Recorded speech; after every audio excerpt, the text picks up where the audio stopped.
बिस्मिल्लाहिर्रहमानिर्रहीम। अस्सलाम वालेकुम दोस्तों। माह मुक़द्दस रमज़ान المبارक की रातों में से एक रात को बेइंतहा फजीलत और खैर बरकत का हामिल करार दिया गया।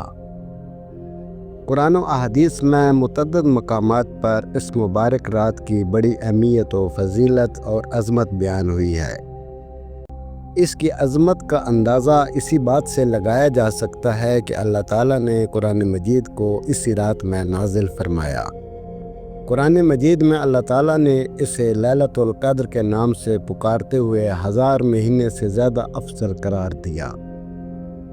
हिसाब लगाया जाए तो 1000 महीना 83 साल और 4 महीनों पर मुश्तमिल होता है।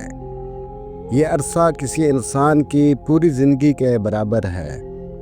अगर किसी ने शब कद्र की पूरी रात इबादत में गुजारी तो समझिए कि उसने पूरी ज़िंदगी इबादत में गुजार दी।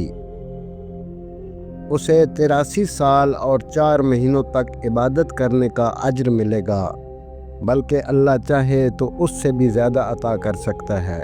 शब कद्र वाहिद ऐसी अजीम रात है जिसका कुरान में एक से ज़्यादा मकामात पर बराह रास्त तज़किरा किया गया है। शब कद्र की फजीलत कुरान की रोशनी में बिलाशुबा हमने इस कुरान को शब कद्र में नाजिल किया है, और तुम क्या जानो कि शब कद्र क्या है। शब कद्र 1000 महीनों से ज़्यादा बेहतर है। फरिश्ते और रूहुल अमीन इसमें अपने रब के इज़्न से हर हुक्म लेकर उतरते हैं। वो रात सरासर सलामती है तुलुए फजर तक। सूरह दुखान में अल्लाह ताला इरशाद फरमाता है, बेशक हमने इसे एक बड़ी खैर और बरकत वाली रात में नाजिल किया है, क्योंकि हम लोगों को मुतनब्बे करने का इरादा रखते थे। सूरह बकरा में इरशाद होता है, रमज़ान वो महीना है जिसमें कुरान नाजिल किया गया।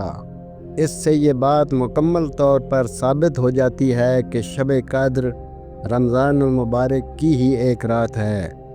शब कद्र की फजीलत अहादीस की रोशनी में हज़रत मालिक बिन अनस फरमाते हैं कि रसूलुल्लाह सल्लल्लाहु अलैहि वसल्लम को सारी मखलूक की उम्रें दिखाई गई।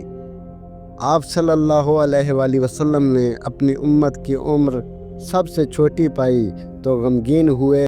मेरे उम्मती अपनी कम उम्र की वजह से पहले की उम्मतों के जितने नेक आमाल नहीं कर सकेंगे। चुनांचे अल्लाह ने नबी करीम सल्लल्लाहु अलैहि वसल्लम को शब कद्र अता फरमाई, जो दीगर उम्मतों के 1000 महीनों से अफजल है। रसूल अल्लाह सल्लल्लाहु अलैहि वसल्लम ने इरशाद फरमाया कि जिसने शब कद्र में हालत ईमान में सवाब की गर्ज से क़याम किया, उसके सबका गुनाह बख्श दिए जाते हैं, और जिसने ईमान की हालत में सवाब की गर्ज से रमज़ान के रोज़े रखे, उसके भी सबका गुनाह माफ़ कर दिए जाते हैं। ये रात दुआ की कबूलियत की रात है। अपने लिए, दोस्तों अहबाब के लिए और वालिदैन के लिए, तमाम गुज़रे हुए लोगों के लिए दुआए मग़फ़िरत करनी चाहिए। और दुआओं में सबसे बेहतर ये दुआ है, ऐ अल्लाह तू माफ़ करने वाला है और माफ़ करने को पसंद करता है, तू मुझे भी माफ़ फरमा दे।